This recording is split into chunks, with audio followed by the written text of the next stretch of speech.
નુકસાનકારક છે। ત્યાર પછી આવે છે વસ્તુ અને સેવા કર, ગુડ્સ એન્ડ સર્વિસ ટેક્સ। સરકાર જીએસટીના ફોર્મમાં સર્વિસ ટેક્સ મેં તમને હમણાં કહ્યું એ રીતે અને સેલ ટેક્સ મર્જ કરવાની વિચારણા કરી રહ્યું છે અને લગભગ અમલમાં પણ છે। પરોક્ષ કર સુધારણા ક્ષેત્રમાં જીએસટી એ નોંધપાત્ર પગલું છે। વર્ષ 2006-07ના બજેટમાં તત્કાલીન નાણાપ્રધાન શ્રી પી ચિદમ્બરમ દ્વારા તેની દરખાસ્ત મૂકવામાં આવી હતી, પરંતુ વર્ષ 2008માં આ સમિતિએ સરકારને અહેવાલ પણ સુપરત કર્યો।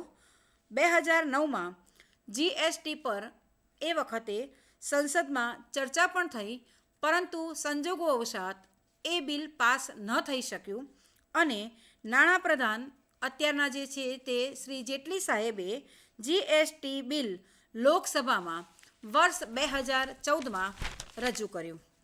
22 જુલાઈ 2015માં સંસદમાં અને 3 ઓગસ્ટ 2016માં રાજ્યસભામાં તે પસાર કરવામાં આવ્યું હતું।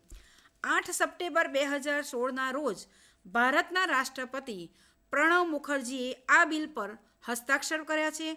આ બિલને મંજૂરી મળતા તે હવે કાયદો બન્યું છે। જીએસટી બિલ સત્તાવાર રીતે બંધારણ બિલ 2014 તરીકે ઓળખાય છે અને 2017 એપ્રિલથી તેનો અમલ થશે।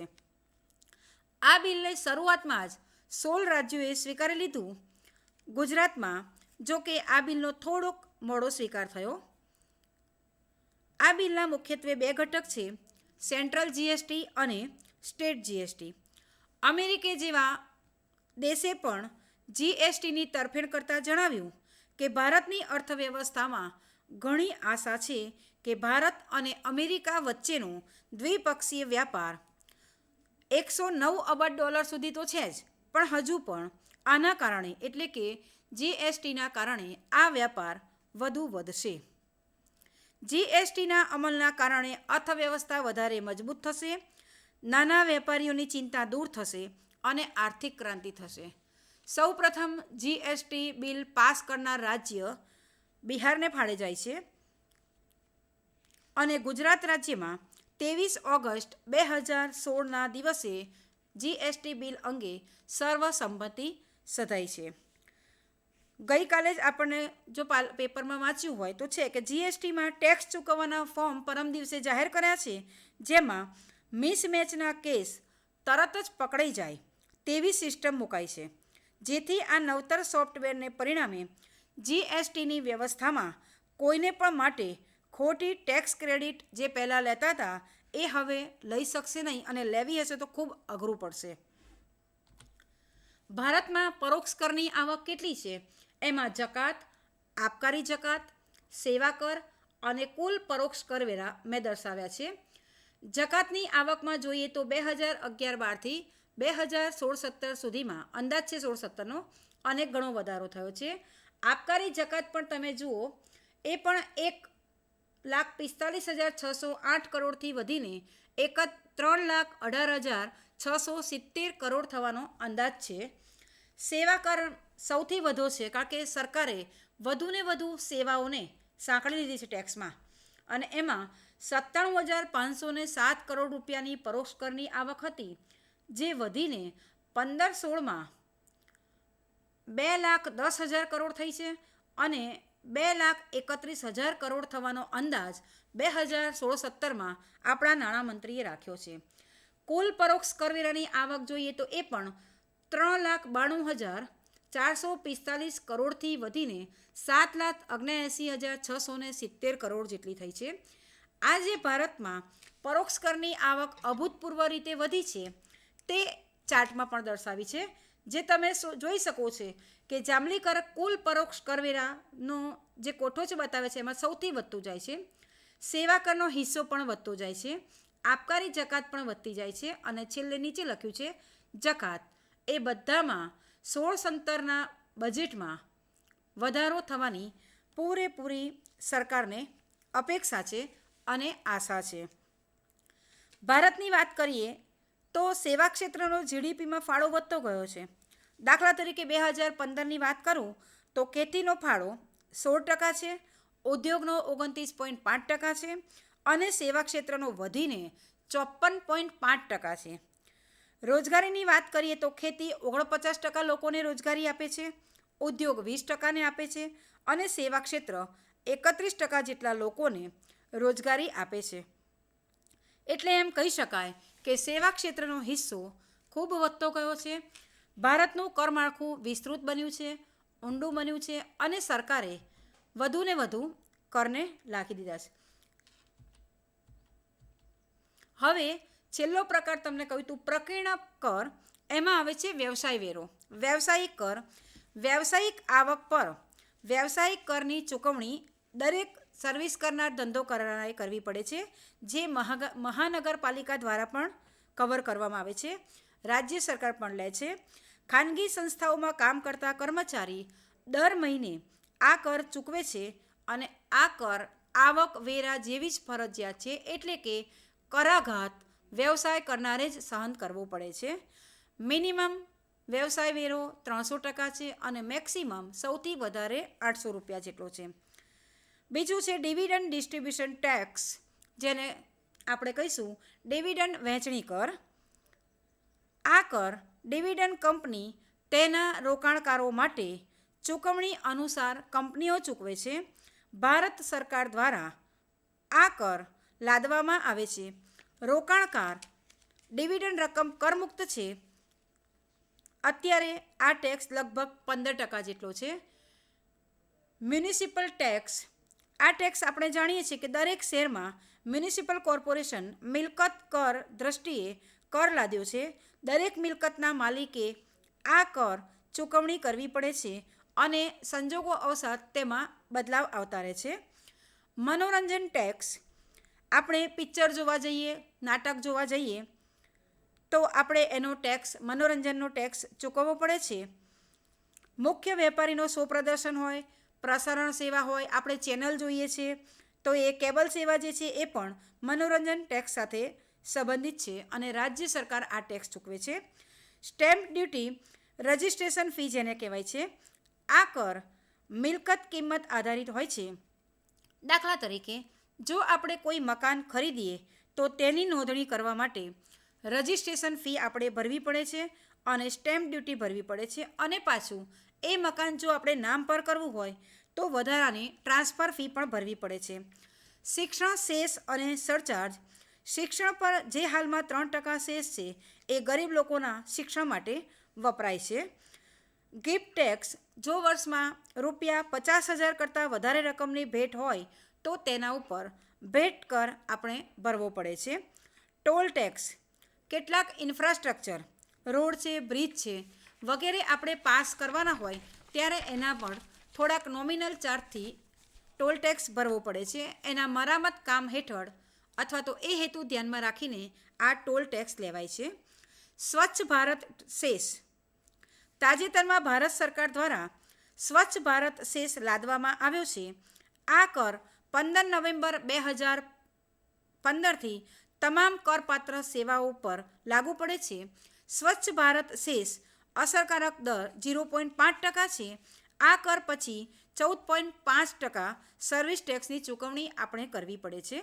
કૃષિ કલ્યાણ સેસ, વર્ષ 2016ના બજેટમાં નાણામંત્રી અરુણ જેટલીએ કૃષિ કલ્યાણ સેસનો પરિચય આપ્યો છે અને એનો દર રાખ્યો છે 0.5%. આ કર બધા જ કરપાત્ર સેવાઓ પર લાદવામાં આવશે. કૃષિ કલ્યાણ સેસ 1 જૂન 2016થી અમલમાં છે, એટલે કુલ કર 15% થાય છે. ડિવિડન્ડ કર, 2016ના બજેટમાં નાણામંત્રીએ જણાવ્યું કે ડિવિડન્ડની રકમ જેની 10 લાખ કરતાં પણ વધારે થાય તેણે ડિવિડન્ડ કર 10% લેખે ચૂકવવો પડશે. ઇન્ફ્રાસ્ટ્રક્ચર સેસ, પેટ્રોલ, એલપીજી કે સીએનજી આધારિત 1500 સીસી કરતાં વધારે ક્ષમતા ધરાવતી કાર હોય કે અન્ય કોઈ વાહન હોય તો એના ઉપર ઇન્ફ્રાસ્ટ્રક્ચર સેસ 4% લાગુ કર્યો છે, અને જો ડીઝલ મોટરની વાહન હોય અને એ 1500 સીસી કરતાં વધારે હોય તો એના ઉપર 2.5% સેસ લાગુ પડે છે. એન્ટ્રી ટેક્સ, આ પ્રવેશ કર તાજેતરમાં ગુજરાત, મધ્યપ્રદેશ, આસામ, દિલ્હી અને ઉત્તરાખંડમાં રાજ્ય સરકાર દ્વારા લાદવામાં આવે છે. કરનો દર 5.5થી 10% જેટલો રાજ્ય પર આધાર રાખીને રાજ્યની સીમાઓ ઈ-કોમર્સ દ્વારા આદેશ આપી છે અને આ રીતે ટેક્સ દે છે. આમ પ્રત્યક્ષ કે પરોક્ષ સ્વરૂપના લગભગ 25 કરતાં વધારે ટેક્સ આપણે ચૂકવવા પડે છે. પ્રત્યક્ષ અને પરોક્ષ કરવેરામાં શું તફાવત છે એ કહું. ચૂકવણીની દ્રષ્ટિએ તમને કહું તો પ્રત્યક્ષ કર પોતે ચૂકવવો પડે છે, જ્યારે પરોક્ષ કર પોતે ન ચૂકવે તો બીજા ઉપર કર વિવર્તન કરી શકાય છે. બીજું, કર વિવર્તનની દ્રષ્ટિએ કરાઘાત પ્રત્યક્ષ કરમાં જે તે વ્યક્તિએ પોતે ભોગવવો પડે છે અને કર વિવર્તન દ્વારા પરોક્ષ કર બીજા પર ખસેડી શકાય છે. વસૂલાતની વાત કરીએ તો પ્રત્યક્ષ કર વસૂલવો અઘરો પડે છે, કારણ કે લોકો કરની આવક છુપાવી શકે છે. વકીલ હોય, ડૉક્ટર્સ હોય, બિઝનેસમેન હોય, ખેડૂત હોય વગેરે પોતે સાચી આવક બતાવતા નથી. માત્ર સરકારી કર્મચારીઓની આવક જ સાચી દેખાય છે, એટલે એમાં વસૂલાત શક્ય બને છે. જ્યારે પરોક્ષ કરમાં વસૂલાત વસ્તુની ખરીદી સાથે જ ચૂકવાઈ જાય છે, એટલે તરત જ ચૂકવણી કરવી પડે છે.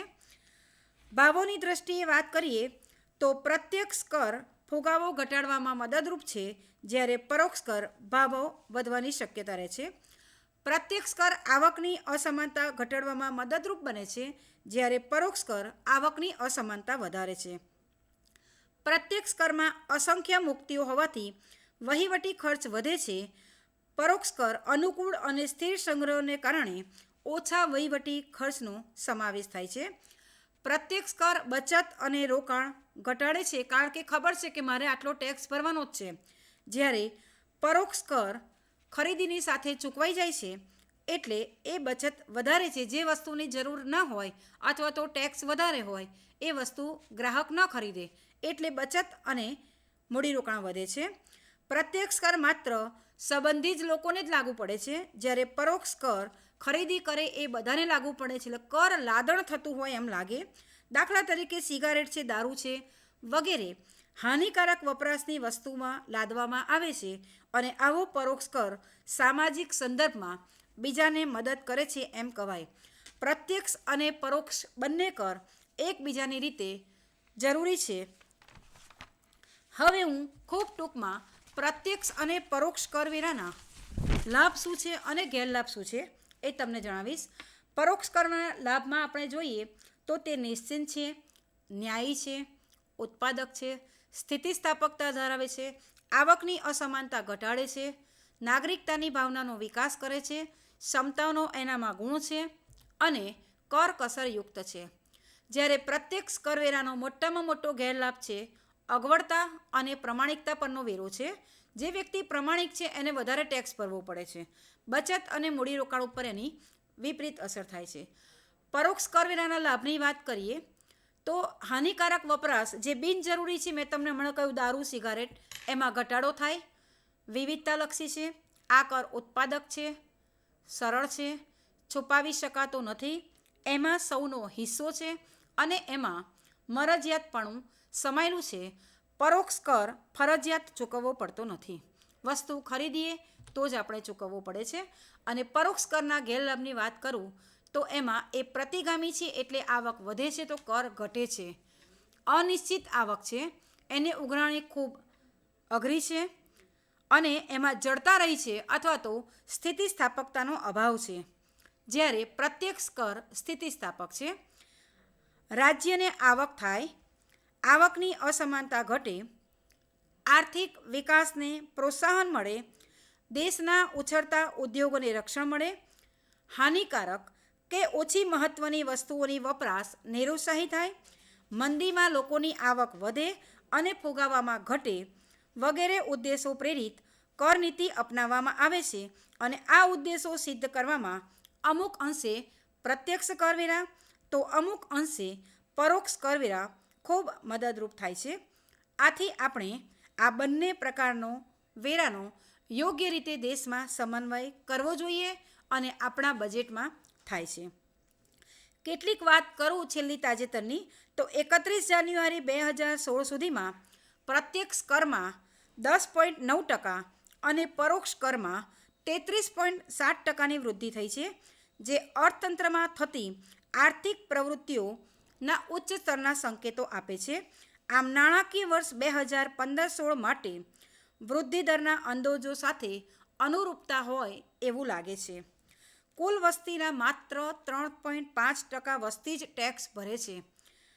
વર્તમાનમાં માત્ર 4 કરોડ લોકો જ લગભગ આવક ટેક્સનું રિટર્ન ફાઇલ કરે છે અને 1.85%થી 2 કરોડ લોકો કર ચૂકવે છે.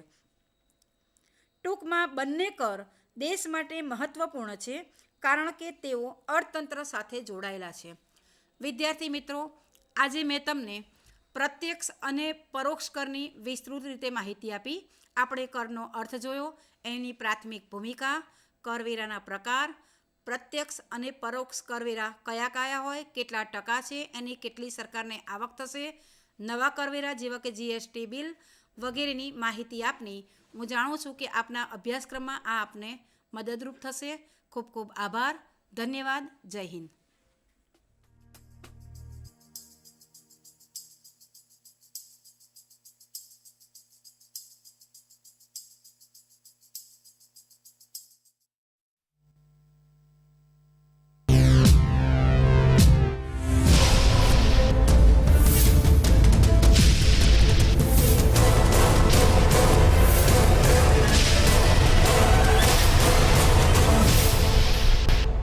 Sandhan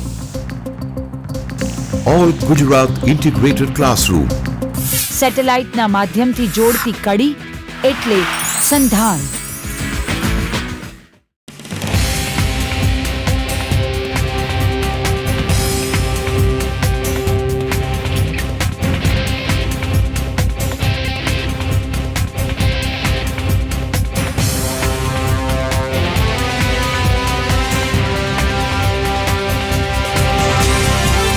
Vande Gujarat.